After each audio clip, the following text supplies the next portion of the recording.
everyone. Thanks for joining me today. My name is Ann Crawford and I'm the Reference and Adult Services Librarian at the Ponte Vedra Beach Branch Library.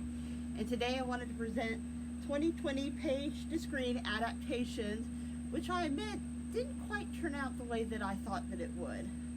If you know me, you know I'm a big fan of adaptations because I'm a big believer in whatever it takes to get you to read a book, I'm going to get behind. If it's seeing the trailer in the movie theater and saying, hey, I didn't know that was a book, or ooh, I didn't realize they were making that into an adaptation, I'm going to go back and read that book, or make sure I read it before it comes out. Or you see a movie or a miniseries and you really love the story and realize it was made from a book, now I can go back and read all the details they had to leave out. Or if it's a graphic novel, for example, if you're a kid and you find out it's based off a chapter book series. Whatever it takes you to get into reading, I can get behind that. So it's really not about how you got there, it's that eventually in the end you did. So I thought, what better way to celebrate summertime and all the leisure reading you're getting to do by getting into adaptations coming out in 2020. And that is where I started to run into some trouble. Now I'm going to put this sign down because it's a little windy out here, as you can see. And unfortunately, it's slightly false advertising. Now, hang on a second. Normally, we librarians are known for, accurate, timely information that's well researched. And I try to do my best in these presentations to deliver on that.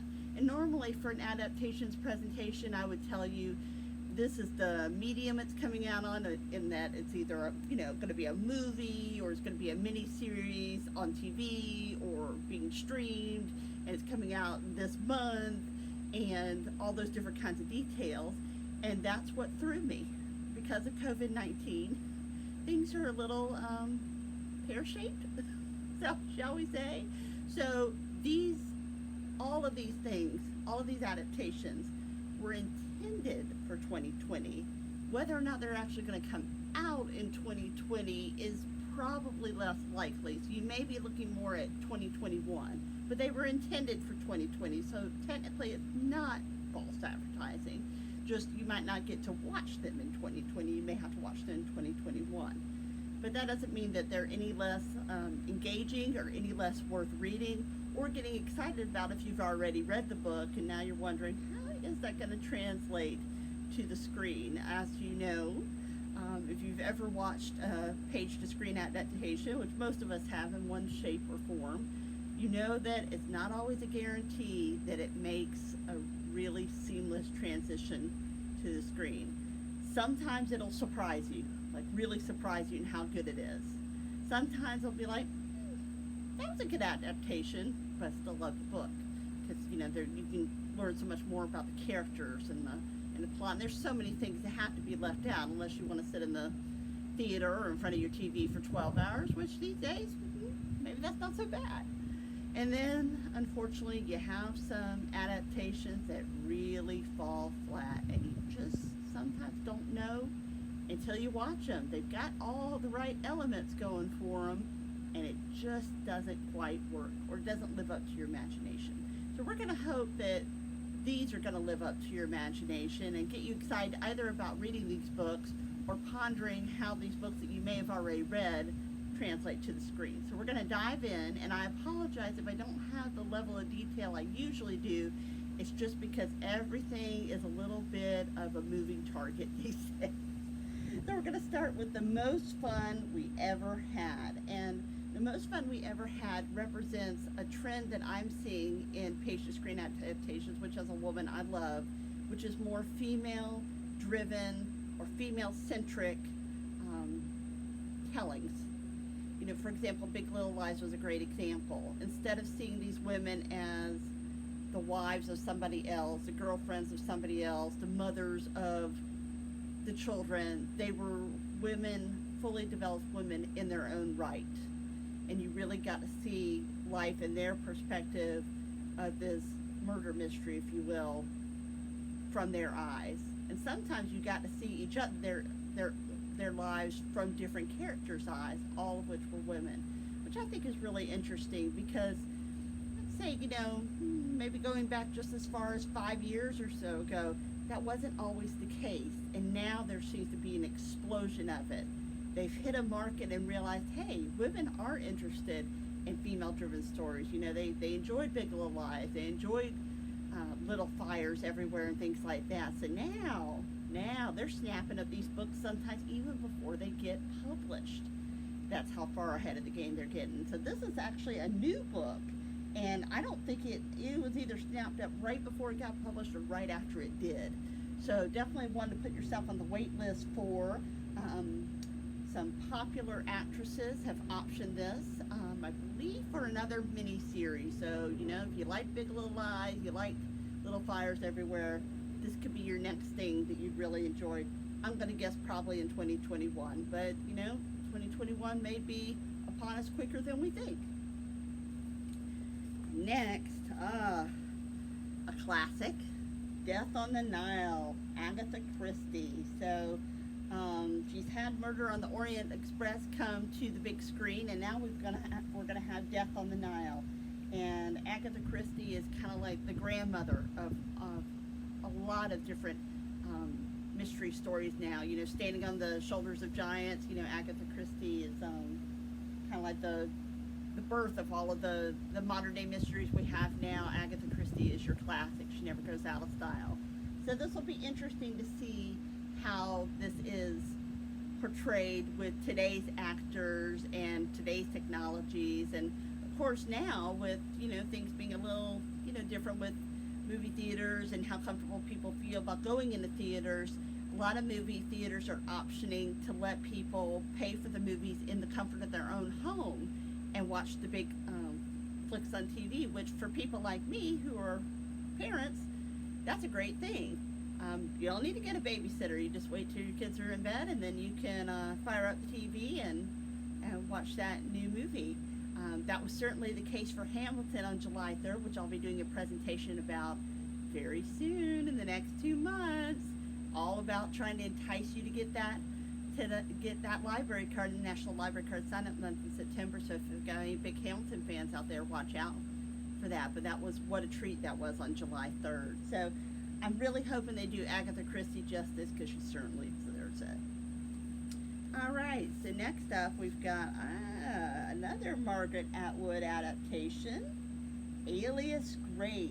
And what's interesting is, if you've watched my presentations before, you know how much I love 11/22/63. It was made into a mini-series, and one of the star characters, one of the female leads, was played by Sarah Gadon, who is the lead in Alias Grace. I saw her and I was like, the hair color threw me. I was like, she looks really familiar to me. Why can't I quite pick out who she is? And then sure enough, I realized it was her. So if you're a big fan of The Handmaid's Tale, check out Alias Grace. And one of the things I'm loving right now is, because there's not a monopoly on streaming platforms, because you've got Amazon Prime, you've got Hulu, you've got Netflix, I mean, there's just, and tons of, and several others. They're all kind of competing for your attention of what can we option that are books and make really exciting for the screen. So I'm really glad that they have each other to kind of spur one another on to option more books and make some really great adaptations that you can enjoy right in the comfort of your own home. This is what I meant before about what is it like when sometimes you get an adaptation and you wait a few years, wait just long enough, and you get a second adaptation. Is the second adaptation improvement on the first, or should they just stuck with the first adaptation? So Dune is, we're going to see about Dune, because Dune has already been adapted at least once, so this is at least its second outing. It's going to be a movie, and we'll see if it indeed is an improvement, if it's as good, or if they should have just left it alone. Some examples of that: Stephen King always has all of his stuff optioned into movies, miniseries, and not usually just once per title. So he's a good example, because they remade it to success. They remade Pet Sematary not to success. So those are two instances right there where the second remake was a good idea in one instance, and the second remake for another tale just didn't do it as well as they did the first time. I'll be very interested to see about another Stephen King adaptation that's coming out, hopefully at the end of this year, and I'll talk about that a little bit more in a bit. But good luck to Dune. Many people enjoyed the first adaptation, so here's hoping the second one is good. All right, now you've heard me talk about her before, Diana Gabaldon. They just finished season 5, which was based on the Fiery Cross and a little bit of some storylines in the 6th book, A Breath of Snow and Ashes.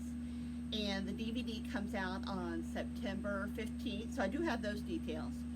And it's probably going to be a while before we see season 6 because of COVID-19 and with them not having started filming. So there's going to be a big break in Outlander. There's a name for it. It's not Outlander. They've kind of dubbed that of people who are fans of the book and disappointed by the series. It's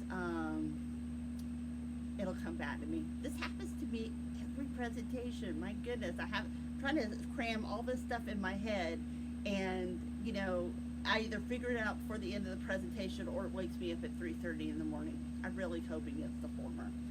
So the reason I'm telling you to go ahead and dive into this series, even though season 6 is a ways off, is because you have so much to keep you engaged. There's the 8 big books.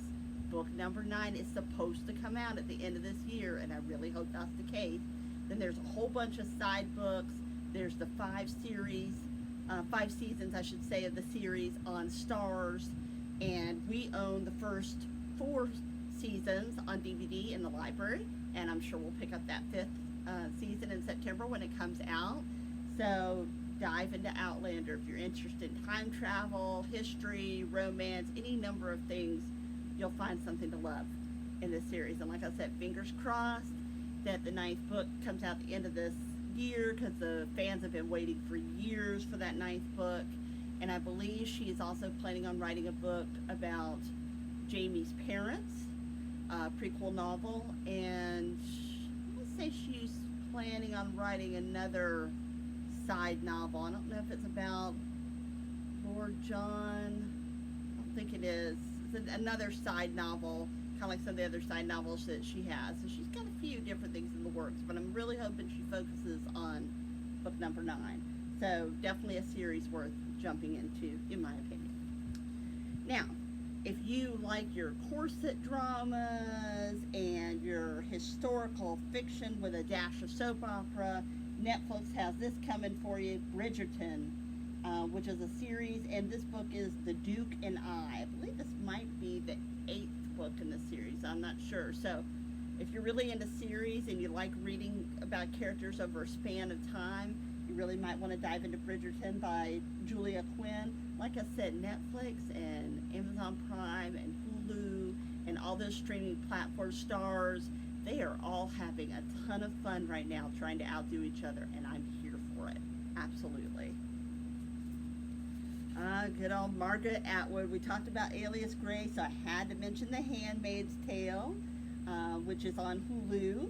And also, she finally published a sequel to The Handmaid's Tale, I think, gosh, I did, what, 20, 30 years later.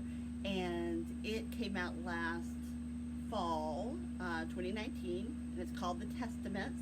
And there's talk about making The Testaments into its own series. So it'll be interesting to see how they weave The Handmaid's Tale into The Testaments. Unfortunately, season 4 of The Handmaid's Tale was supposed to come out this fall, and it's been delayed.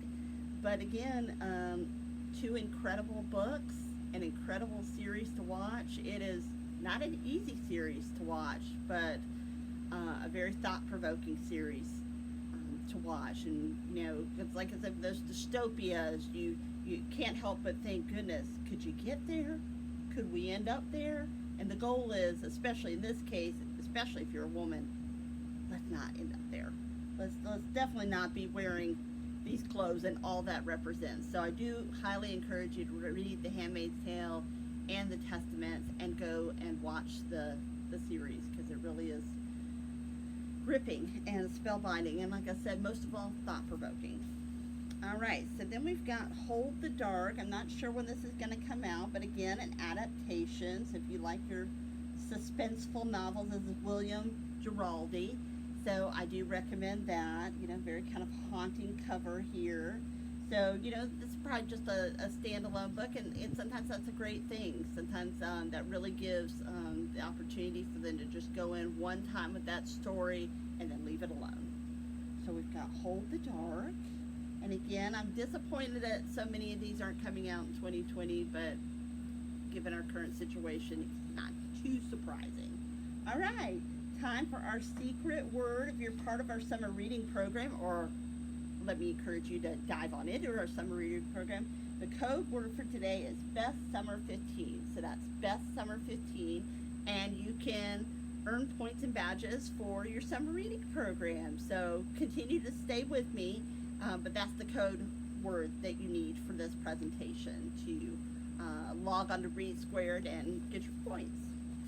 Now, like I said, Netflix is on fire right now, and they've got some really intense things. So if you're into true crime, they've got Lost Girls, an unsolved American mystery. So this one's going to have a bit of a cliffhanger because we haven't figured it out in real life yet.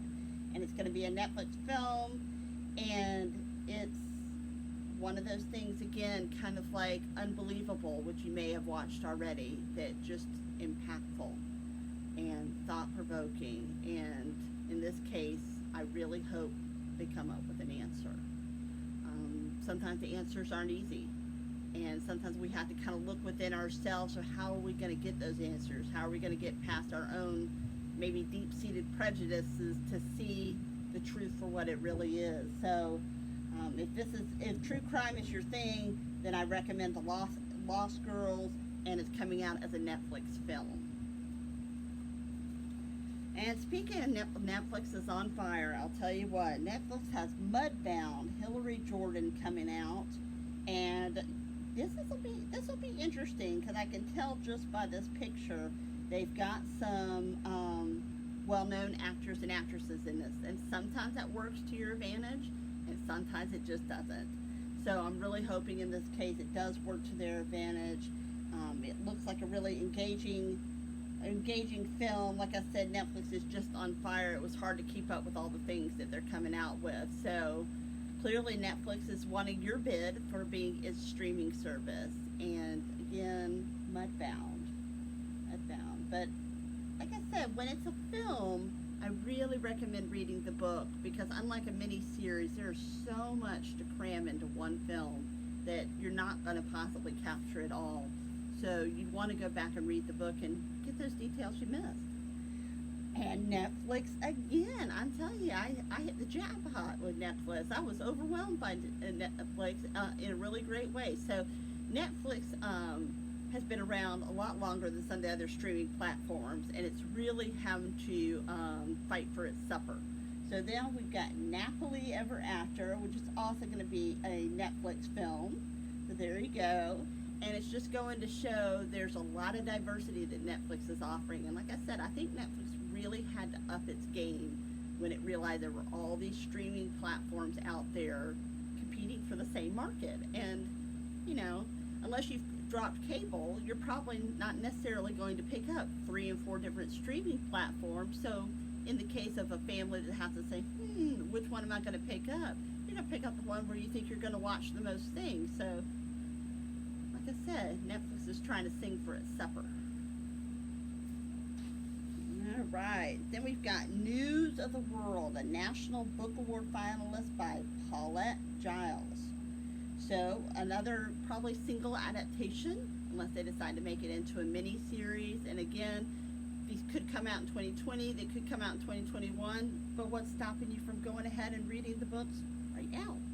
So this is News of the World, Paulette Giles. I want to make sure I don't go too far over my 30 minutes, so I'm kind of keeping it moving along at this point.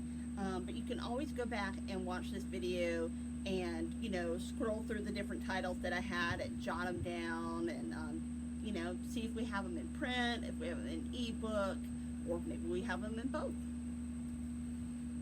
All right, so the ever popular Leanne Moriarty, and I think I said her name right. Oh, I hope I didn't. I hope I didn't butcher an author's name. You know, I feel like that's librarian kind of street cred there. And this is Nine Perfect Strangers. This was one of our book club reads for the Wednesday book club at the Ponte Vedra Beach Branch Library, which right now we're doing all of our book clubs via Zoom. So if you haven't downloaded Zoom to your phone or your device, do it. It's free. It's a lot easier to use than you think. It's great for tapping into our book club events so that you can see other people's faces from the privacy and safety of your own home, and you can discuss books. I know we've got some great book club people out there who are really good about diving into all the nuances that a book has to offer, and you know, sometimes what the adaptation has to offer too. Now again, you know, this was supposed to be a mini series. I think it was going to come out the latter part of this year, probably pushed back to 2021. But Leanne Moriarty, as you know, did Big Little Lies, and I won't be surprised if some of her other books get picked up as well. She's good with the female voice, the multiple characters, and really fleshing out women in their own right to tell their own story. So definitely check this one out. Nine Perfect Strangers. Do download Zoom, be a part of our book club. Zoom is also a fantastic way to keep in touch with your friends. If you're a little worried about getting together because of social distancing and things like that, especially if you're over the age of 65, it's a great, easy, free way to do it right from the comfort of your own home on your phone. And my mother and Marilyn, who are the Sisterhood of the Traveling Plants, they have the Island Girls Book Club, and they are successfully using Zoom for their book club. These ladies are in their 70s, 80s. So they can do it, so can you. Now, Normal People. Talk about a runaway first novel. I mean, Sally Rooney, wow, she hit the jackpot. Not only do we have a ton of holds on this book, or requests I should say, in the library, but it went on to become a miniseries that is wildly popular. So if you haven't read the book, watch the miniseries, or both, definitely check it out. It's worth it. Sally Rooney. So we'll be looking to see what else she comes out with, and hopefully it's not like music and she's a one-hit wonder. We're hoping for great things coming from her in the future, because she really tells her stories with honesty and shows you people in a relationship that is very honest and very true, very relatable. And I think that's why a lot of people are really enjoying both the book and the miniseries as well. So then we've got On Her Ground. Netflix is doing it again. They are knocking it out of the park. This is going to be a Netflix limited series called Self-Made. So sometimes I can trip you up. Sometimes they change the name of the adaptation from the title of the book. So the book is On Her Ground. The adaptation, the limited series, is Self-Made, and it's all about Madame C.J. Walker. So if you're looking to, you know, read more into Black history, this is a way to go for sure. And I think it's got some really big name actresses in it. And like I said, that doesn't always work to your advantage, but I'm really hoping in this case that it does, because when they did Harriet, the movie Harriet, and we had a huge turnout at the Ponte Vedra Beach Branch Library in February, pre-COVID, and it was so well done. It was so well done. And Cynthia Enviro, I think I got her last name right, she was just breathtaking as Harriet. And Leslie Odom Jr. from Hamilton was in that, and it was just so impactful. And it was based off of She Came to Slay, which is a biography about Harriet Tubman. So this is going to bring some attention to Madame C.J. Walker. Woo, goodness, what a breeze out here. Let's keep it me cooler, which is great. So I'm hoping it's going to bring some more attention to maybe some lives that we didn't previously know as much about before, and hopefully we're going to know more about afterwards, and the impact that they had on our history. All right, speaking of classics, you got Agatha Christie. You've also got Daphne du Maurier with Rebecca, which was part of the Great American Read. So the classic tale of romantic suspense. So like I said, it's kind of interesting, those classic novels that we owe for inspiration for what we see now. Kind of like, in a way, you know, if you've read enough Jane Austen, you know she kind of gave birth to the whole kind of romantic comedy genre in some ways. You know, the will they and the won't they, and the who's going to marry whom and things like that, and definitely, you know, romantic suspense. Oh, something to Daphne du Maurier. So Rebecca. So again, hoping for a really spine-tingling adaptation. I'm thinking this was intended for this fall. Whether or not it comes out this fall, I don't know. But again, if they're not coming out this year, we're going to hope that they come out next year. So Rebecca. Oh, one of my favorites, and one I'm a little worried about, Stephen King. I told you he's got another adaptation in the works where we've done it before. Now we're doing it again. Will it be an improvement of the first? Will it be just as good as the first, or will it be a crash and burn? Ooh, I'm hoping it's definitely not the latter. So this is The Stand by Stephen King, which feels a bit haunting right now. In fact, they said that just as they were finishing up The Stand is when the pandemic hit. So that was a little spooky for that. So Stephen King in the 90s, as I remember very vividly in high school, my whole community in Norcross, Georgia, outside Atlanta, was all watching at the same time the miniseries that was on TV of The Stand. And now they're going to make a new miniseries with more parts. Instead of 4 parts, I think it's more like 8 parts, a limited series of The Stand. So the story will have a little bit more room to breathe. And rumor has it that Stephen King, for this new miniseries, has added a new coda at the end. So if you know The Stand, you know, front and back and upside down, even you'll have something to look forward to when you watch the miniseries, because none of us know what he added to the end of the story. So my fingers are crossed it comes out and it does well. It's supposed to be out at the end of this year. We'll see about that. But if you were a fan of True Blood and A Big Little Lies, and oh my goodness, he comes from an actor. It's not Stephen Moyer, because Stephen Moyer was also in True Blood. Oh my God, the Alexander. Oh, that sounds right. Oh my gosh, I've cramped. I'm going to describe it, and then you guess in the comments who I'm talking about. His brother played the clown in It, and he, Alexander Skarsgård. Oh, I got there finally.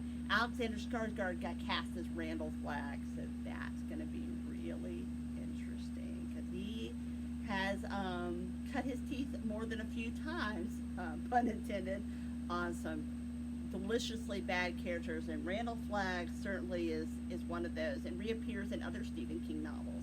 For all of our Stephen King fans out there, rumor has it that some of my colleagues are planning Stephen King Spotlight, perhaps in the month of October, to deep dive into all of his wonderful spooky tales, or as many as they can cram into 30 minutes. So if you're a big fan, keep your eyes out for that one. So fingers crossed that The Stand does well and doesn't completely scare the pants out of all of us. Not only because of Stephen King, but because, like I said, let's go ahead a little close to home. They couldn't have known that when they decided to film it. They didn't even know that when they were filming it, but we all know that now. So last but not least, I've mentioned this in another presentation, You, which is was on Lifetime. We kind of floundered on Lifetime, so I think it was, I want to say it was Netflix that picked it up. Maybe it was Hulu. I'm not sure. But once it hit a streaming platform, it took off. Penn Badgley, who was one of the characters in Gossip Girl, became the main character in this. It's a series by Carolyn Kepnes. The next book is Hidden Bodies. And it's unique in that it's written from a second-person perspective. You don't get that often. Oftentimes you get first person, third person. This time it's second person, and it's part of that stalker genre. So, you know, read with one eye open and watch the series. Season 3 is supposed to come out again this fall. We'll see if it does. Maybe push back into next year. But even Stephen King is giving his praise. Hypnotic and scary. Totally original. So, on that foreboding note, I want to invite you to please share, like, and comment on this video. Help me get it out there. Help people know more about the adaptations that are coming out. And I want you to know I didn't even get close to capturing all the adaptations that are out there. There are so many page-to-screen adaptations. I had to narrow it down to these, and that's still left over tons more out there. So keep your ear to the ground. You know, type in on Google 2020 adaptation, you know, book adaptations, 2021 book adaptations, and you'll be surprised at all the hits that you get. And we try our best at the library to keep up with you and make sure we've got those items in stock for you to read. So, in addition to sharing, liking, and commenting, and making sure you download Zoom so you can join in with us on our Zoom book clubs. Don't feel like you have to miss out on your library book clubs. Download Zoom. Join us, and register. You can also view our videos on YouTube. So when this video goes to air, it will go to air on Facebook Live as well as YouTube. So no reason to miss it. If you're not on Facebook, no worries. It's going to be on YouTube under our library's channel, SJC Library Vid. That's SJC Library Vid. And again, my name is Ann Crawford. I'm the Reference and Adult Services Librarian at the Ponte Vedra Beach Branch Library. Thank you so much for joining me today for adaptations that were supposed to come out in 2020, which may come out in 2021. Happy reading, take care, and stay well. I'll see you next time. Bye.